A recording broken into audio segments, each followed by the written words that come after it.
You're with Julian on the Brown Notes and a review of the unexpected surprise release from Radiohead, How to the Thief live recordings 2003 to 2009.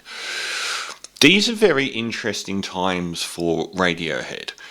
They had been a right-on, bulletproof band for many years at the very forefront of progressive politics and artistic integrity, and achievements artistically as well.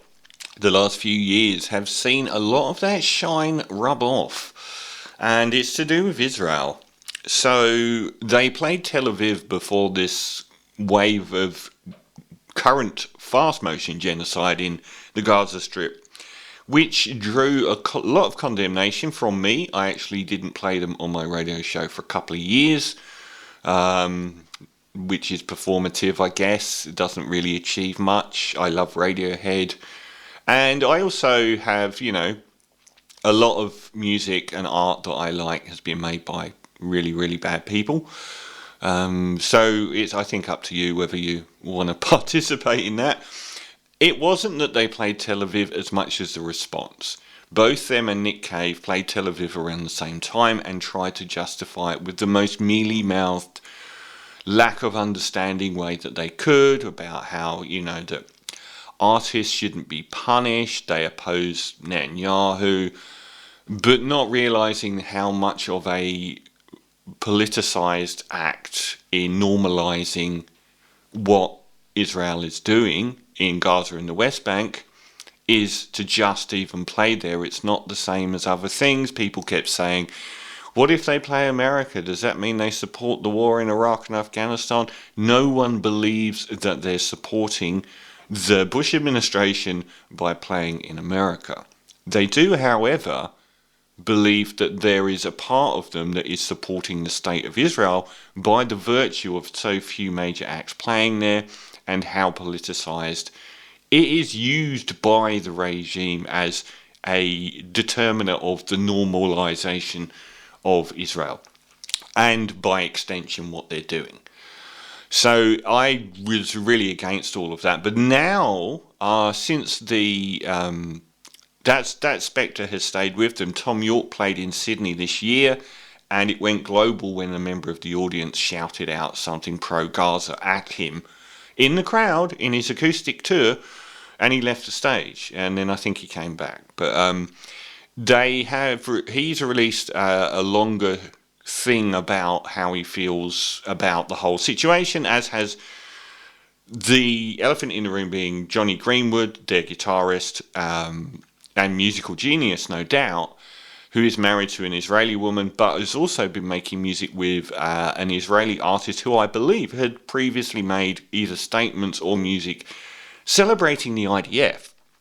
So they came out, and I think he said this long-winded thing about how, how can anyone, playing the victim, which wasn't a good look, how can anyone feel like we support Netanyahu? Obviously we don't.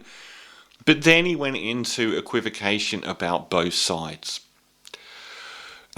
which wasn't a good look, and they haven't improved their standing. So it was kind of weird. But I mentioned all of that long preamble because they've now released How to the Thief live. Now, How to the Thief, which came out in 2003, is their most political work. Even though they have been abstract politically lots of times in their music, they've never been quite so overtly political as at that moment in 2003, where they were on a run that has not been achieved by a rock act, I don't believe, since, which was the Bends, OK Computer, Kid A.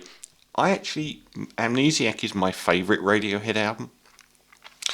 Should do a review of that, shouldn't I, online, as to why. When How to the Thief came out, How to the Thief was a slogan aimed at George W. Bush for stealing the second election. From, which way around was it? Which was the Al Gore one? I'll say Al Gore anyway. You're not going to check, are you? But the notion was that this was a snapshot of the world at the time. It was also regarded as their weakest album since Pablo Honey. Now, I saw them at Glastonbury in 2003 as part of this very tour that is part of this album release, which does stretch up to 2009. I'm not sure of the date of every individual track here.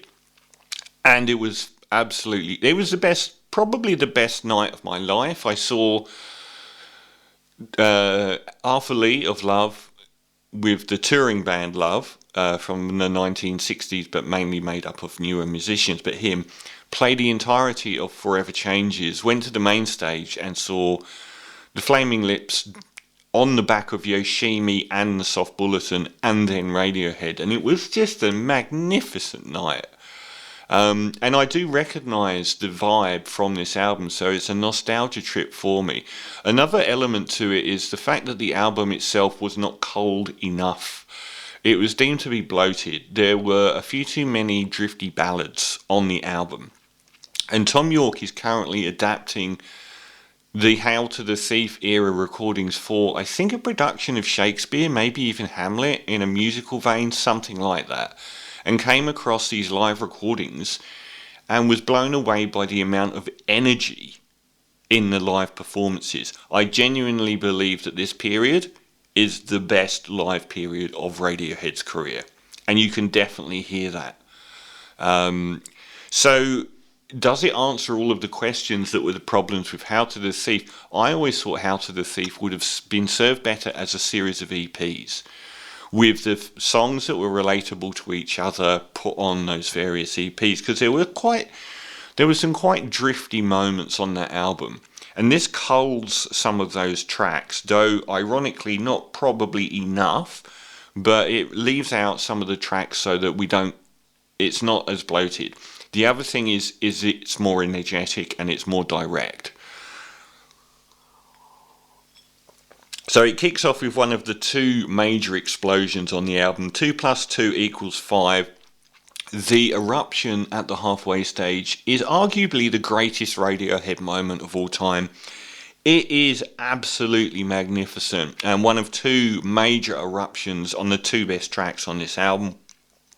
Sit Down, Stand Up is absolutely great too. Sail to the Moon is another drifty ballad, but probably up at the higher end of the drifty ballads from the Hail to the Thief studio album. I just don't know that they're also run Radiohead songs. I don't think anyone's sitting there thinking Sail to the Moon's my favourite, yet that's probably better than the other couple of ballads that are on here. Go to Sleep is excellent. But Where I End and You Begin is another standout, really driving. It was a standout on the album as well. It was one of those albums where you'd go like 2 tracks of middling music and then be hit by something like Where I End and You Begin. The other standout on this album is The Crowd. The Crowd are amazing. Like, they do the claps on, I think it's We Suck Young Blood, which is a very morbid, vampiric song. A very slow death march pace, and the crowd are clapping along and they sing along to songs. It's a very ebullient crowd, and they're a standout element of this album. The Gloaming is also good. The other absolute major standout is the best song from the album, There, which had a beautiful melody. I think it's what they came on to at Glastonbury in 2003, and you can just audibly hear the crowd just singing along. And the beautiful verses on it and the beautiful guitar motif is a unique song in their catalogue. But again, like 2 + 2, it absolutely explodes in its second half. And those explosions are so much more in this live version of the document than the studio versions. I Will, a very nondescript ballad, but it's 2 minutes, and it's between the eruptions of There and Myxomatosis, one of the loudest tracks on the album. These are the only problems I have. Probably, like, I can put up with I Will, and I didn't really have a problem with Sail to the Moon either, even though I would probably put them down at the bottom of the best tracks on the album. Scatterbrain I would have left off. I don't think anyone's ever said I really want to hear Scatterbrain. Again, it's probably because the Myxomatosis is very loud, and A Wolf at the Door is a bit more loud. That's the last track on the album, which is pretty decent. I wouldn't say it was one of the best, but overall, I think I don't like modern live albums. I think if you go back to the 1970s, There are bands like the Allman Brothers or Cheap Trick, or no, there was lots of bands that made live albums in the 70s that were bigger than their studio discographies. But I don't really see that in the modern era. The War on Drugs are one of the only bands that seem to have released a few live albums. And I've had problems with both of them, purely on a material choice basis. Same last year I reviewed it and didn't give it a good review because half of it was absolutely out of the park and half of it was dreary tracks that I just don't know why they put on there. Not many bands are doing good live albums this century, I don't think, which is odd because the recording of and the ability to recreate studio sounds on the stage is so much better now, and the recording qualities are so much better. And Radiohead themselves, who did have a very strong reputation as a live band, it is weird that they've never done a live album that's a collection. They did the excellent live album from the early, I might be wrong, live, which came off the back of ironically, a lackluster reception to another album, Amnesiac. So they have actually had lackluster receptions to Amnesiac, followed by a live album recontextualizing it, and then the following album, How to the Thief, also now 20 years later gets a live album. I might be wrong, was very, very good as well.